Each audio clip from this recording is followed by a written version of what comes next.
Welcome to In the Know, everybody. I am glad to be back with my friends, Mason and Jeremy. So, we have a lot to catch up on since I haven't been around. Let's go ahead and dive right to it. The New Orleans Pelicans select Zion Williamson. And Olynyk, the dribble penetration, so tough going to the goal. High above the rim to rip it down. Hello. Welcome, everybody. Welcome, Mason, Jeremy. Welcome to the chat. Glad you guys have decided to join us. Short notice. It's how we roll. It's just how it's going to be. Uh, Fellas, how's it going? How we hanging? How we liking Mardi Gras? I know, Mason, you're not getting to enjoy the season. I hope the fans are enjoying Mardi Gras. Shouts out to Fantasy Williams band. So there you go. Okay. Award winning. 2 third place finishes in their parades they were in. We like There that. you go. Love to hear Yeah. that. Also, love you, baby. Finish your ride in the thing. Love you. How wholesome. Awesome. Yeah, not quite as fun up here. We have work all week this week, but there's as of this weekend there wasn't really any snow on the ground for the first time in 2 months. So I'll take that as a minor victory. I was in Chicago for work last week. It was in the 40s, but it may as well have been summer. So that's all I got right now. We got the 1 week of like cold before Mardi Gras, and then this week has just been beautiful, just gorgeous. Not hot, not too cold, enough for you to get a layer on. Put together a fit if you want it. Get really into the costume, and if you're into that for Mardi Gras, and then yeah, man, just it's versatile weather, as I like to call it. How you been, man? It's been a while. Where you been? All over the world. Oh my goodness. I was out of the country. I was in India for more than a few weeks, and then I was there for my cousin's wedding. Had a great time there. Food was delicious. The weather was great. I got to spend some time on a very remote farm, and I did farmer things like pick potatoes out of the ground and drive a tractor. It was great. It was a great time. And then came back to New Orleans very quickly. Had to do the Tulane pro basketball negotiation competition. I know you guys have heard me talk about that before. It's an awesome event every single year. Just it's an absolutely incredible event. So I was grateful to be a part of that. And then I got I traveled. I had to travel to Dallas because one of my cousins, he is a comedian. He's a comedian in India though, but he's doing a USA tour, and he was the closest show to New Orleans is Dallas. And I also have some other family in Dallas, so I had to make a quick flight out there to catch his show, hang out with some family, and then I made it back this week. And so in the middle of that, I got sick, and so it's just been a lot of travel, which is, I guess, messed with my body's ability to recover, and I haven't been able to get much sleep because of it. And so I think probably contributed to the sickness, as well as being just like exposed to a lot of people that I'm typically not exposed to. But yeah, finally back watching the Pelicans play the Utah Jazz, which is what more can anybody ask for? I think that is the most exciting thing out of everything that I listed there. Hey, we just happy that Nico rescinded the trade and you back with us. Right. So I got to experience the trade deadline overseas, and I was here for the Luca trade, which is what crazy and all that. But I think we did a show on when the Luca trade happened, and Yep. covered it. Was not in the country for the Brandon Ingram trade and the Pelicans doing their thing there. Or I guess everything they did on the deadline. So let's, I guess, briefly touch on that. I know it's like a few weeks old now, but so the Pelicans, they paid a second round pick to Oklahoma City to move Daniel Tice, who immediately went back to Europe and was like, I'm done with the NBA. I think what was not reported in that transaction is the Pelicans received $1 million from OKC in cash considerations. So the Pelicans by moving Daniel Tice were able to deduct the luxury tax, which ensured that they're going to get a roughly 12 to 14 million dollar check when the redistribution happens at the end of the season when the tax paying teams subsidize the rest of the teams. And yeah, and they also got $1 million for that pick, which is nice. And we can And the trade has. uh-oh. Oh no! Hello. I think did we all just lose each other? It seemed like you just dropped and no one else did. Oh, Oh no! I dropped for like 20 seconds, like 3 seconds, and I came back. okay. Yeah, I thought I I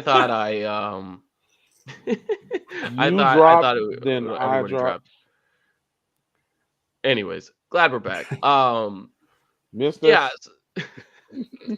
First show back. We're gonna have some troubles. Glad that we were able to sort that up. Yeah, appreciate you, John.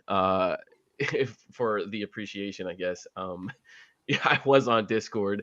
I wasn't tweeting or blue skying much during that time, but I was on Discord a good bit. It was, where I like to hang out and where I think all the information's at. But I think the Pelicans netted out around somewhere between 12 to 15 million dollars in that transaction by sending that second round pick. I saw some like online reaction were like, "Oh my god, the Pelicans, they're like paying to dump a."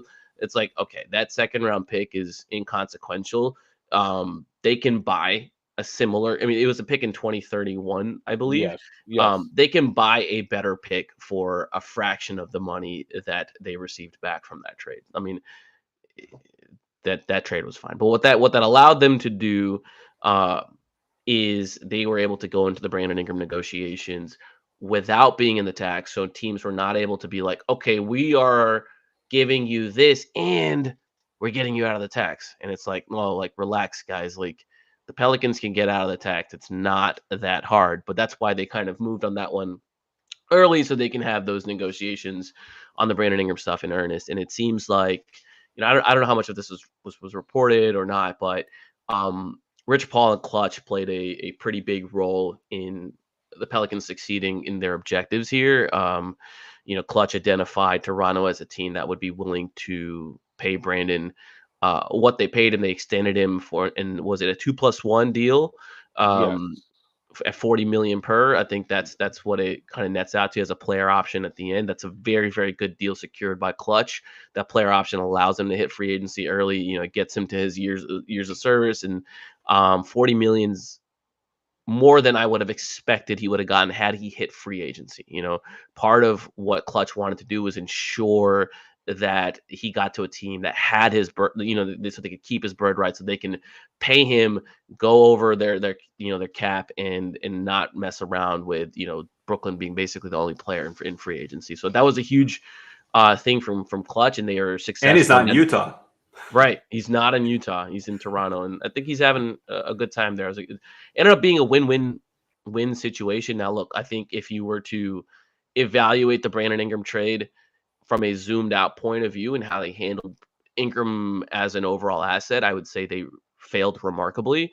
But I would say if you were to zoom in a little bit and take a look at everything that's happened since December 7th when Brandon Ingram got hurt, or even just since the season has started, the Pelicans were able to salvage the situation fairly admirably. They were not able, didn't take on any long-term money that's going to be a hindrance. Kelly Olynyk is the contract that came back that is not an expiring. Bruce Brown isn't expiring. Kelly's just only got one more year, so he'll be an expiring next year, and it's a pretty small amount. They were able to absorb him in their mid-level exception, therefore creating a Kelly Olynyk sized trade exception. Actually, no. Anyways, I don't know how big their trade exception is. I'll have to run the numbers again, but they basically have another like MLE size trade exception. I think that's the takeaway here. So they'll have the MLE next year. They'll have another trade exception that'll last until February.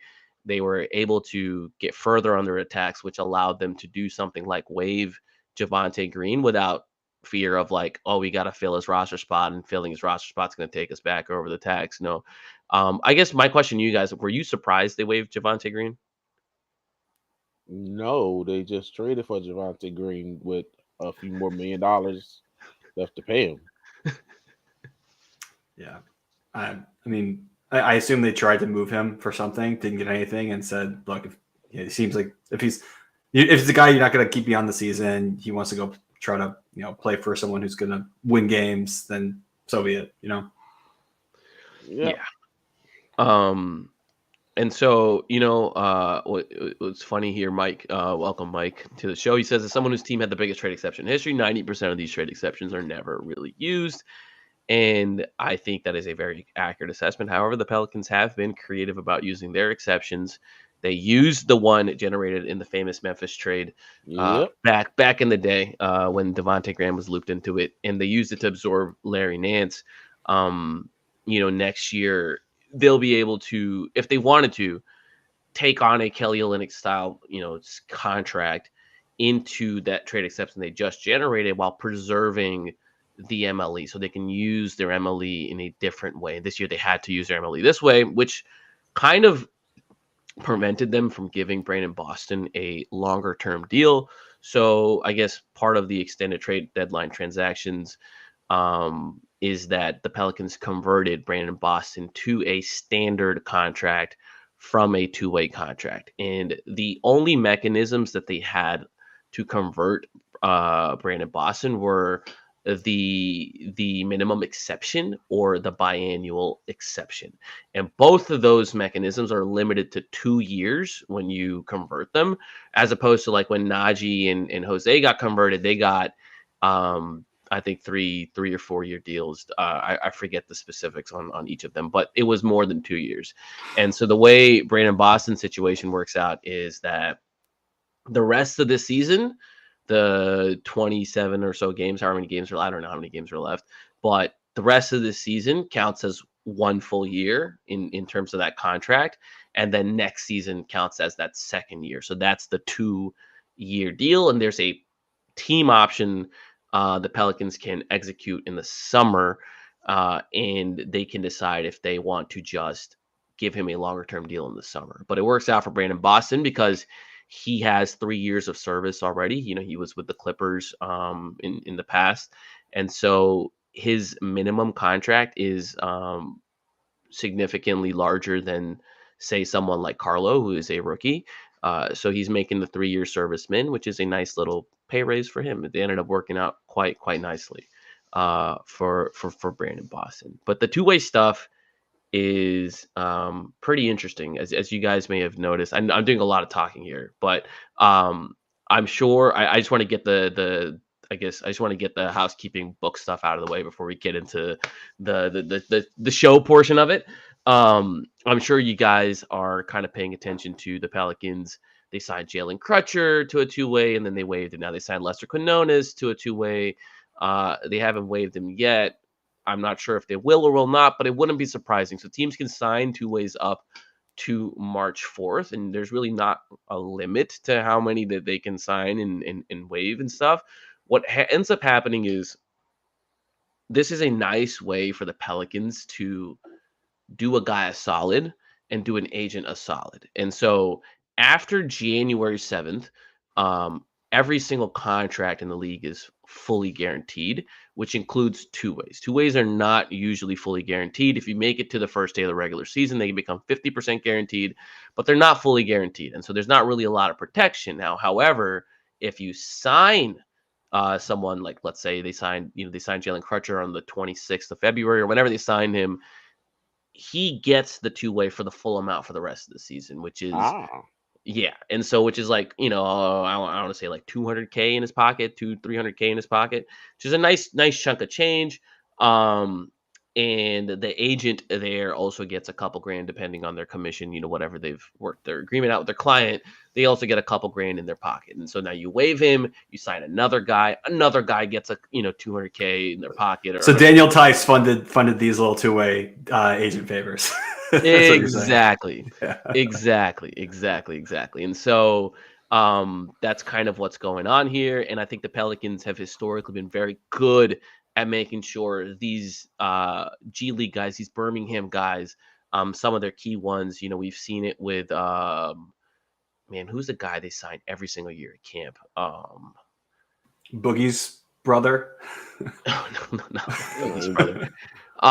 Shoot, now it's gonna bother me. I'm gonna have to look him up. But there's a guy that when he was part of their draft cycle, he tore his ACL during the draft cycle. Oh, yeah.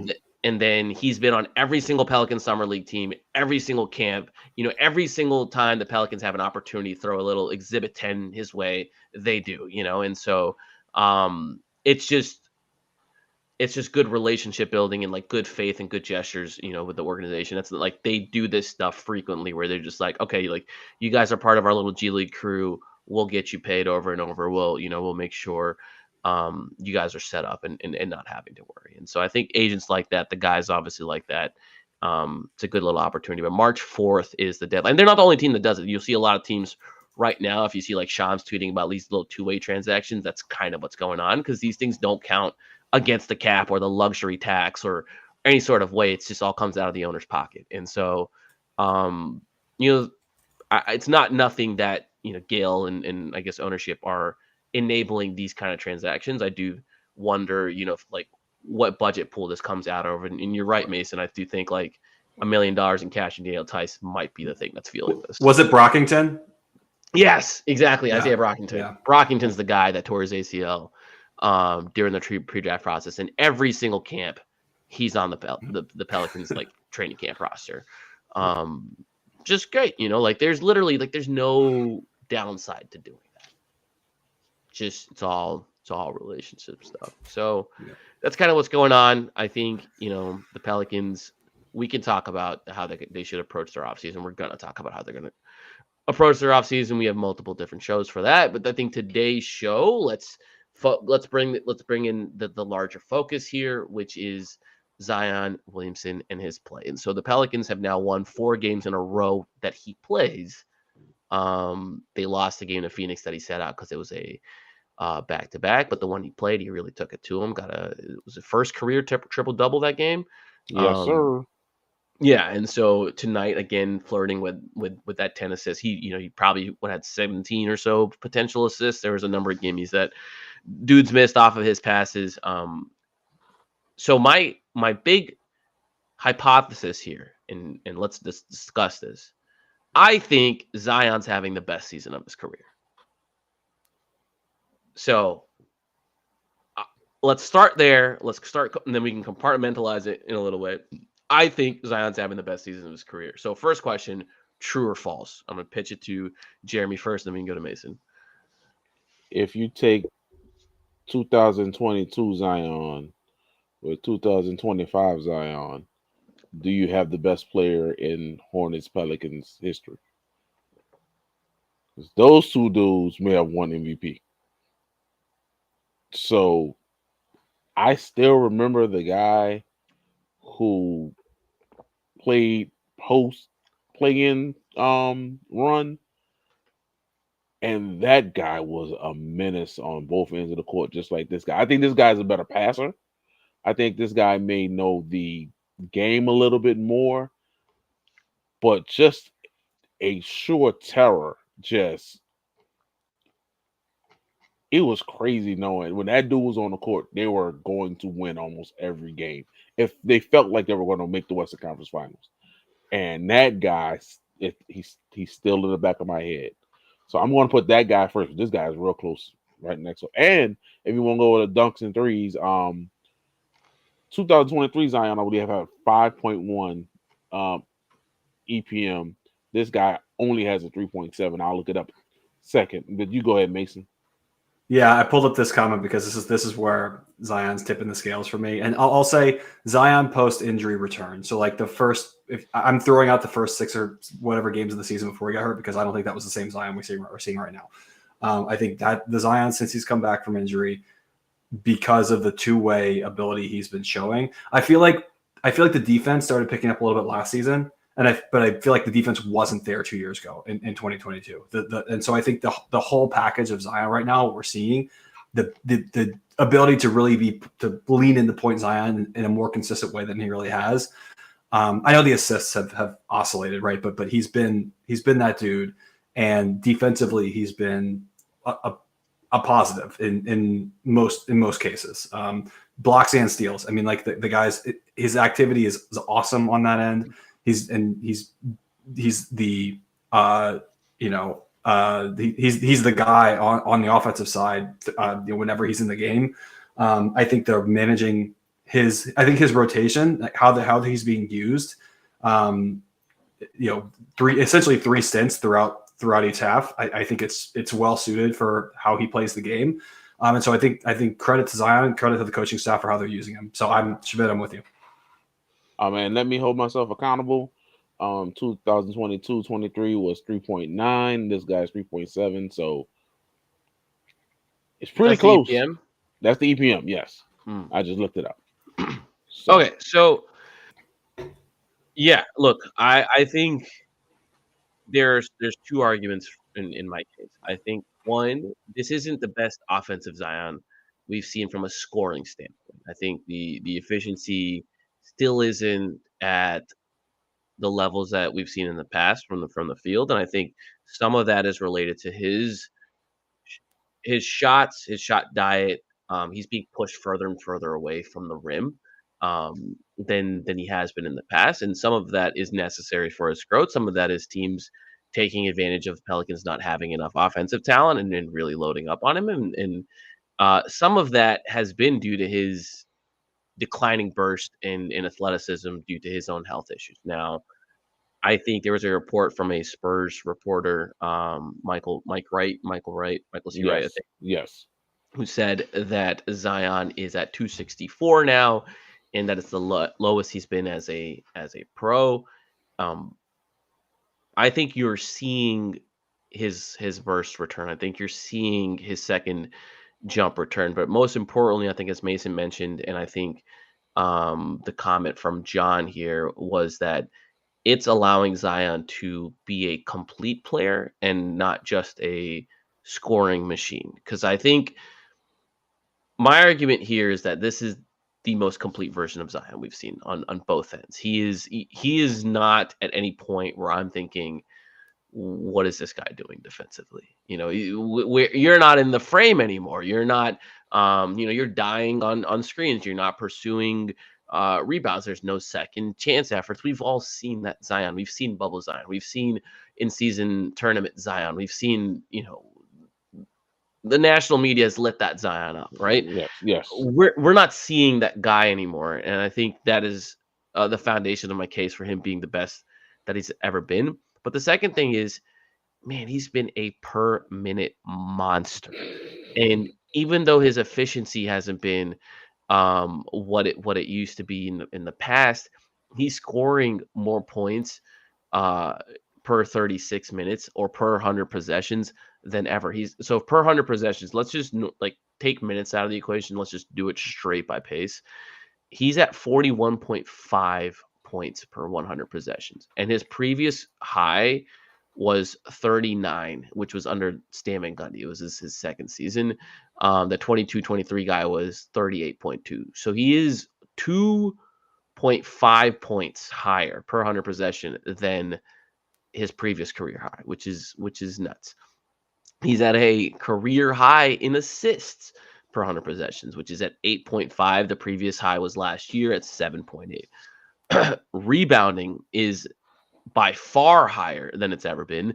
12.8 rebounds per 100 possessions. The previous high was 10.4, which includes defensive rebounds and offensive rebounds, which is, he was seeing a year-over-year decline in offensive rebounding in his offensive rebounding rate from his rookie year. There was a 4-season decline prior to this year, where now he's back at his career high rate. And I feel like that really speaks to his fitness. I think that is being able to go after the ball again is not a schematic thing. It is an effort thing, in my opinion. And that effort, no matter how much your brain might want it, if your body's not in shape, it's not going to do it. And I think it's there. It's like, okay, well, this guy is going to go after his own misses or other people's misses and succeed at a high rate. So all of these things, and obviously, I think defensively, his steal rate is almost like, I don't want to say it's quite double, his previous highs, but he's at 2.2.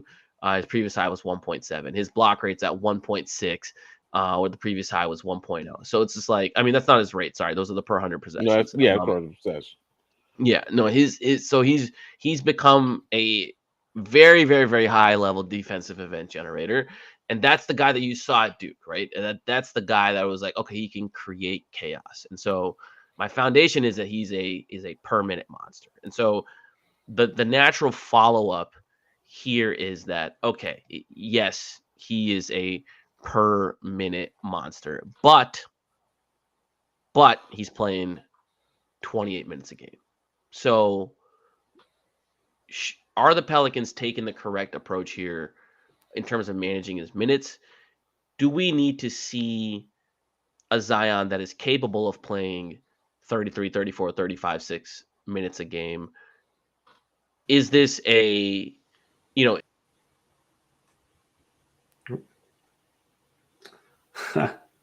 I didn't do it, even though oh, no, not I do it again. again. I don't know what's going on. We're getting kicked off. Some people are trying to kick us off. But yeah, I mean, I think my question to you guys is, he's able to produce this, but he's not playing the minutes load that has gotten him injured in the past. To be quite frank, Yes. I don't care. I especially this season. I do care in the long run, obviously, but build like stack wins, and I'm talking about mental wins and developmental wins like that. If he gets through the season healthy and playing 28, 30, rarely ever. Look, let's be honest. The rest of the season, he should not play more than 30 minutes a game. There's no the cons far outweigh the pros in that. But I think just having him go through the rest of the season healthy, and playing at this level for that stretch, I think my hope is that you could build that over time over the course of next season. But I don't see a good reason to push it. The concern is valid, but I'm not. Talk to me next season. I'm trying to confirm it, but I believe 2015 Steph and 2019-20 Giannis won MVPs without going over 32 minutes a game. So if it's what's best for his body and if he's going to take on this I think is the highest usage rate of his career. If he's going to take on this usage in these small doses and it turns into wins, it's not computing today's game, but for clearing the glass, I think he's plus 14.1 on off, which it has to be. It's one of the highest of this season. So obviously it's winning basketball despite the losing that's going on. And even when they were losing games when he played, they were winning his minutes. So even one of minutes restriction this season for obvious reason. But this may need to be something we talk about going beyond this season, that the best of you may be in these 5 to 6 minute bursts, 3 bursts a half, getting you 30, 32 minutes. yeah. I mean, I think that's the philosophical debate, right? So if the Pelicans are able to construct a roster that's good enough that allows him to play, be capped at around 30 minutes, then yeah, that should be the approach moving forward. Where they're going to run into issues, and I think they've already seen it. I could probably count 4 to 7 games this season if he was allowed to cross 32 minutes that the Pelicans probably would win. As you just mentioned with the on-offs, like he has a positive on-court net rating right now. Like when he's on the court, the Pelicans are winning those minutes. He's a plus right now, just in that raw number. And then he's at his on-offs, even his raw on-offs, not the garbage time removed ones in cleaning the glass. It's 10.8. I mean, that's not after tonight's game, but that was heading into tonight's game, and that is also a career high. I mean, look, some of that's is per PV. That's per PVP stats, right? Because I think this one was just Basketball Reference. But okay. It's all similar. It's going to be in double digits, which is typically where MVP candidates reside. They usually have a 10-point swing or so, which is insane. Now, look, to be entirely fair, his backups and the people who play when he's not on the court are probably the worst they've ever been during his career as a Pelican. Right, this is the worst bench that we've ever seen. A lot of it due to injuries. It's not, it's not fair to them that DeJounte Murray's out and Herb Jones is out for the season. If those two guys were playing, some guys that are getting ballooned minutes right now wouldn't get those same opportunities. And you know what? I'm glad those guys are getting opportunities. Some guys are, making the most of it. One of those guys is whatever the 11-year vet, 10-year vet, Kelly Olynyk. I'm so glad he's not doing this to us anymore, and he's doing it for us. You just don't understand. Mason, you're on mute. I said, is he actually doing it for us when he's helping us win games? We should. Here we go. For guys who love watching competitive basketball and competent basketball, he's doing it for us. For us. Fair enough. Yeah. Tonight he had like 6 or 7 early seals against a small. More than a handful of like just ridiculous flip ups that just like happened to go in, and then of course he hit his threes tonight. And he was passing tonight. This stuff is always why I've always wanted to pair him with Zion. It's just now he's not over the hill. Clearly he can still produce, but it's just like he's just so deep into his career where it's like there's not much upside here in terms of longevity. Like I think he'll contribute as a roster guy next year if he's not moved. The Pelicans do have $43 million in expiring contracts with him and CJ McCollum. That is certainly something they can use to get better should they decide that's the route they want to go down. But yeah, Kelly's been awesome. It's fun to watch the Pelicans not get their butts kicked on the glass every single night because they're able to play big. Go ahead, Mason. No, I was like, how this always works with Pelicans. He's going to put a stretch of nice games together. We're going to all pump for his role as like a backup big next year, and that's when the aging curve is going to really nail him. And you're going to see a precipitous drop off next season when we actually need him. But I guess we'll see. It'll never, ever, ever, ever happen.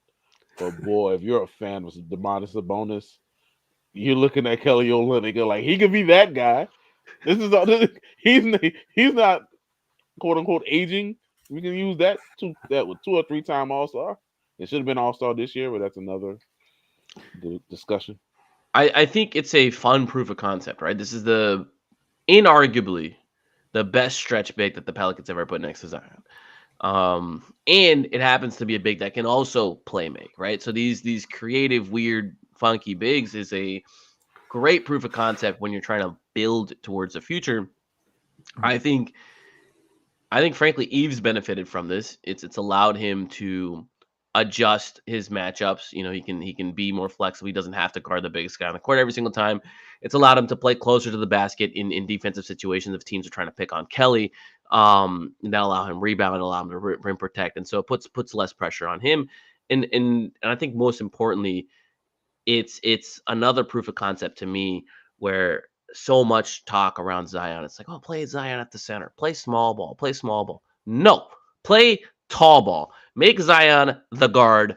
I don't care. I don't care how you want to like call it positionally, like whatever you want to name it. I do not care. You can play Zion with multiple bigs on the court, and it will work. I promise you, it will work as long as they are creative and smart bigs.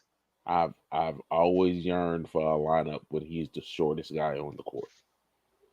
I've always yearned for a lineup, and you have an opportunity when Herb Jones comes back to do this, to have him trade Misi or insert 2 bigs here. You can have a lineup on the court where he's the shortest, and if you're 265-pound short guy is the head of the defense and offense, oh buddy, it gets crazy. So are you just looking ahead for the future? Who are some, and I know you guys aren't draft guys, so I'm gonna leave the draft out of this, but do you see any kind of players that can approximate Kelly Olynyk's skill set, or maybe give a little bit of shooting, or maybe give a little bit of playmaking from the big spot, or some kind of like creativity. Who are some players that you would target uh, if you were to build in this direction as a team? You can go first, Mason, because I'm probably gonna steal. I'm gonna steal one from the Discord. But go ahead, Mason. I don't have anything off the cuff. So you start with that one, and then let me think about it some more. Santi Hive. We Okay. need to make this happen tomorrow. Find a sign and trade. If you can slot it, I highly doubt it happens. But if you can slot his number into that Kelly Olynyk, into that Kelly, which I highly doubt can happen. But whatever you need to do, we here at Santi Hive would love that 7-foot shooter who knows how to pass and can catch and can attack off the bounce, off a closeout. We at Santi Hive need him here. Dude had 11 assists last night. Oh man, Santi Aldama is so good. He's he was one of the props in the Tulane negotiation competition, and so the competitors were asked to represent either the agent or the Grizzlies, and the Grizzlies are in a pretty fascinating situation. Yeah, of course, Jokic next to Zion would be the correct one. Thank you, Justin, for the comment there. But I think one thing to note about Santi is that the Grizzlies, when they moved Marcus Smart, they opened up a lot of flexibility. Their books were looking a little bit cooked, and had a pretty creative trade in which they moved a first round pick, but they got a pretty good second round pick back. So they only moved like a few slots back in the draft, to be honest. And so they allowed themselves to be a cap space team this summer if they want, if that's the route they want to go down, but they're going to have a set of interesting questions to answer, and like which kind of player rights they want to retain in some of their role players. But most importantly, is the Jaren Jackson Jr. Conversation. If he wins Defensive Player of the Year, if he gets in the first, any kind of All NBA team, which is looking very, very likely. I think he's been Memphis's best player this season, no doubt about it. Then that is going to be a very fascinating negotiation, because he's a guy that has already been at a discounted contract relative to his peers, relative to his draft position, relative to his productivity. Of course, he got a discounted contract because he played like 18 games or something that year, and his injury concern. But now, if I'm him, if I'm his agent, I don't want to give a discount if I'm All NBA. You're looking at a team that, I don't know how they're going to finish in the playoffs, but that's a playoff team, maybe a second round team, maybe a Western Conference Finals team. Who knows? But you're looking at a playoff team, and if he's the only All NBA guy on that team, the only one, and I'm the agent, I'm asking for the full 35%. What are you going to do, Memphis? Not give it to me? Fine, I'll ask for a trade. I feel like they have all the leverage in this situation. I don't know. What do you guys feel about that? Man, imagine Memphis standing by Jaren Jackson Jr. with the fouls, the injuries, the shooting not always hitting, looking funky and discombobulated on drives, and then he puts it all together with the defense. Just so happens when he's eligible for the designated player extension for 35%. You have to sign. There's no way you let him go. Yeah, you have to. They've got no choice. Yeah, which opens the door for Santi. They can't have that many contracts on the books. Yeah, it John's depends. gonna want one soon. I think they'll be able to match Santi, but it would mean accelerating some contract shifting around later at a different time. But he was getting on average like 4 years, $80 million in our simulations, in our mock little contract negotiations. Yeah, right. That kind of sounds kind of low. Like he has to get. I think he can get more than that. Some team's gonna see what we all see. Yeah, and Memphis is a team that hasn't paid the tax since 2006. Almost 20 years. Put it this way: if between Nas Reed and Santi Aldama, someone's going to win the. Brooklyn has a whole bunch of money to give away sweepstakes, and putting Brooklyn should throw in offers. They love Sean Marks. I Loves throwing agree. offers. I agree. One of those two guys is gonna win that sweepstakes. Yeah. I see a few names here in the chat. I want to kind of like work my way through them. So Thomas asks us if we like Danny Wolf, and I will speak for we because those guys aren't draft guys. I love Danny Wolf. Danny Wolf, for you guys, is a 7-footer, plays in Michigan, and he runs pick and rolls. Like, he runs legitimate pick and rolls. Oh. So if you're looking for a Kelly Olynyk replacement, that's your guy. And he shoots. He shoots off the dribble. He runs pick and rolls like a guard. He moves so well as a 7-footer. And he's a legit 7-footer. Can I be old for a second? Yeah. Before you told me the only Danny Wolf I think I could think of, the guy from Law and Order, the executive producer. So there you go. Just a reminder that I'm old. You can continue. Yeah. There's another draft guy near Kalkbrenner. I think he'll probably be second round. Maybe if the Pelicans are lucky, he'll go undrafted. There's some interesting talent in the draft that I think the Pelicans, if they find a way to get a second pick in this one, will be worth looking at. Mike says Vucevic is a guy to go after. It'd be a good fit, I think. The trade just is a little bit difficult. I don't know how they swing it. You'd have to send Kelly probably to do it, or CJ. And it just maybe I like it. I like Vooch. I like Vooch a lot. I really liked him 4 years ago.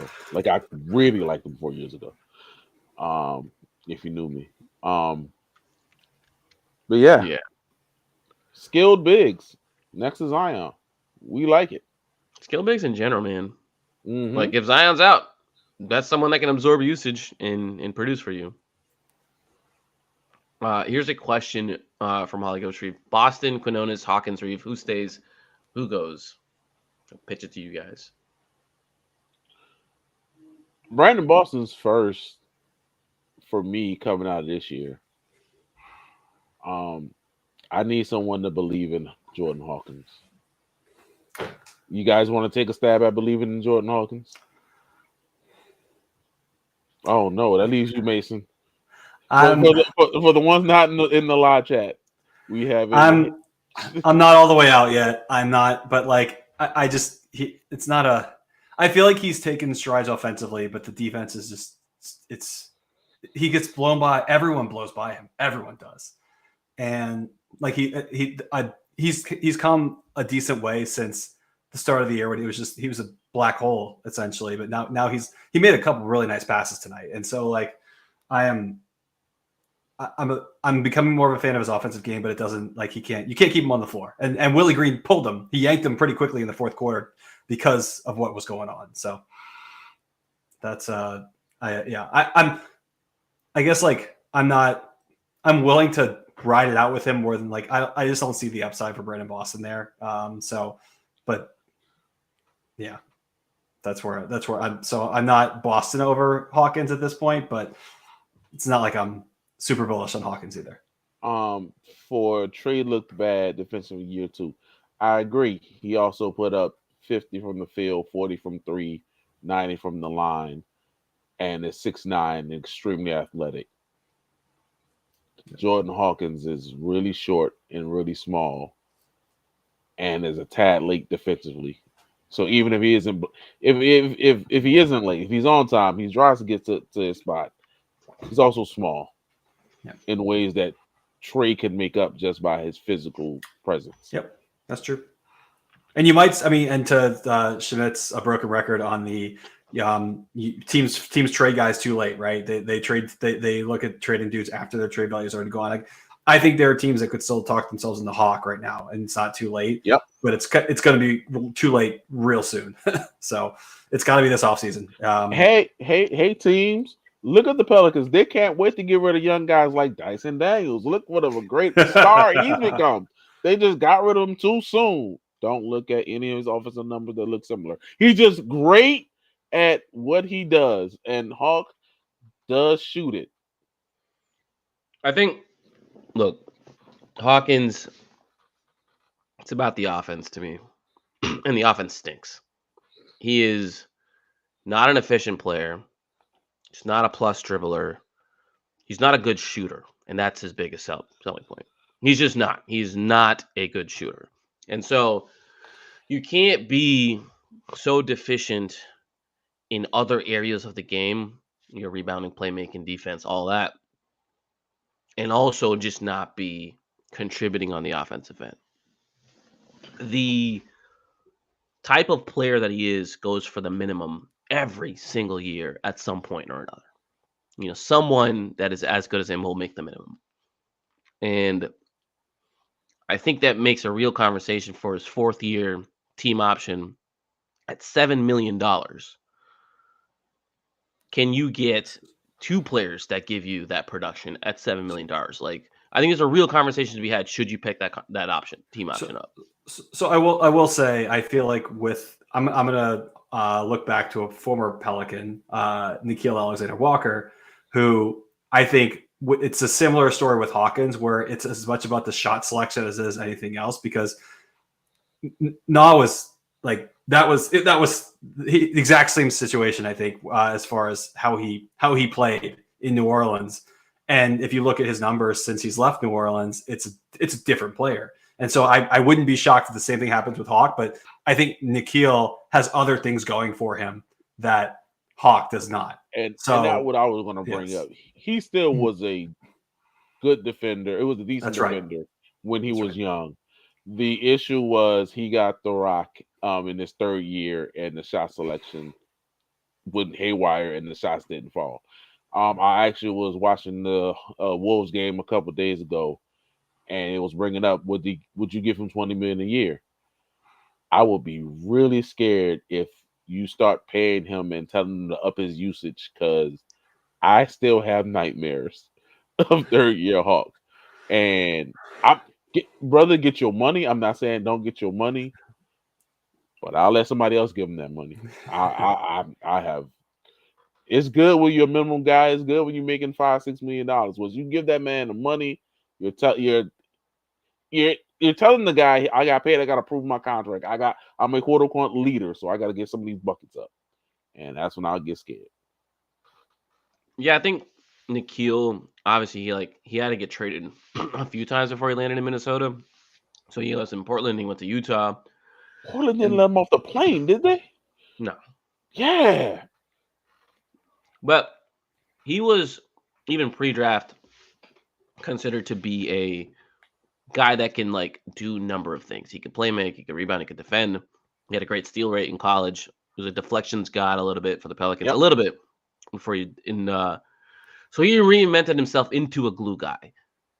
Hawkins never had those skills and has never displayed a propensity for those skills. And so it's like, how does he reinvent himself into that guy? He's not going to grow. He can get stronger, but he's limited to how much stronger he can get. And so I just don't know. I mean, honestly, the pathway for him is, I feel like a good pathway for him would be like Austin Rivers. Austin Rivers bounced around the league, and then he's like, okay, I can become a point of attack defender, and I can make threes. And every once in a while, I can give you some dribble penetration. Hawkins won't give you that dribble penetration, but can he be a point of attack defender and then start hitting that three consistently? That can carve himself out a career. You know, he can get paid doing that, but it's just is that going to happen on the Pelicans? I am a proponent of not wanting to wait around and find out. Are you saying that Jordan Hawkins should convince his father to find a way to coach a National Basketball Associated team and salvage his career? I will say that Austin Rivers was a real NBA player. Would have gotten the opportunity regardless. Just was not, the star that he probably anticipated he was going to be. Let's shout out Sub-Zero. Yeah. But he's, Hawkins is 458th in EPM out of 481 players. Dead last in the Pelicans. That's just one metric, but all of his advanced metrics are that bad, like that level of bad, like worst player in the league level of bad. And so I guess the only way you can go is up from there. The other guy that they mentioned, as Holliger Steve asked about, it was like Lester Canonis, and I think that's just and I think we talked about it earlier. I think that's more an agent Yeah. favor than anything. If he turns into something, great. But I think that's a glad you're here. Here's a Yep. paycheck. Give the agent a couple grand as commission. Let's keep those relationships Gucci. It's funny. Jalen Crutcher's agent. He represents a number of guys the Pelicans have looked at. Clint Capella, Sabonis. Just saying, number of guys. Hey, I'm going to bring something that was mentioned earlier in the chat. I'm trying to look it up right now. Here we go. I don't know if we ended on this since we're talking about Zion, but let me pop it up. If Zion gets frustrated with the minutes restriction and Pels keep losing, I fully expect a John Cena heel turn from him and request a trade. I don't care about that. I just want to talk about John Cena for like 30 seconds. It's about damn time. Here we go. It's about damn time. Here We needed him to do it for himself. We need to make the kids cry. Mo Bamba is a great song. I don't know if he makes out of Birmingham, Carlito, but yeah, John Cena joined the Rock, guys. All your mid-20s, early 20s, teenagers' dreams have been shattered, and I, as an old man, am loving every second of this. I only know this because of your Instagram story. That's it. That's the only reason I understand what's going on here. Hey, if Shamika talk about the draft, I could talk about wrestling for like 45 seconds. So talk about a lot longer than that. I wish I could be on the same wavelength as you. I haven't followed wrestling since I was a kid. Hey, it's the best soap opera ever created. If it would be so awesome if it wasn't so god awful, terrible people doing this stuff. But yeah, in true cinematic fashion, the two Hollywood guys turned on the All-American boy, and we have one after he choked out a guy that he wrestled with 12 years ago at CM Punk. He choked him out. He only used that move to choke out another person who was 120 pounds heavier than him. And he just choked old CM Punk out for no good reason. And then he turned on Cody Rhodes, and I can't wait. And then next year WrestleMania will be in New Orleans, and I'm going to be a correspondent, or at least that's what I'm going to tell my son when we get those tickets. All right, back to the basketball. We can get in the know covering wrestling. That's right. Live. That's right. That's right. We'll get him credentialed for that. Yeah, I think Mike also, I lost a comment. Mike also brought up Luke Cornett as a guy. That's an interesting one. Celtics are going to be cost cutting. I don't think they're going to be in the second apron for very long. There's going to be guys that slip through the cracks. Could he be a guy? Could he be a rotation level guy? Where do you guys at on that one? I like Mr. 7-foot jumpy jump. He does some things. He's quote unquote sneaky athletic. No, I'm serious. He's a decent shooter. He's a biggish body, decent passer. Why not throw a couple $1 million if you can? It can't be worse than the center rotation we came into to start the season. I didn't realize he was 29. Now it's like that. He is what he is. Oh wow! It's like he's.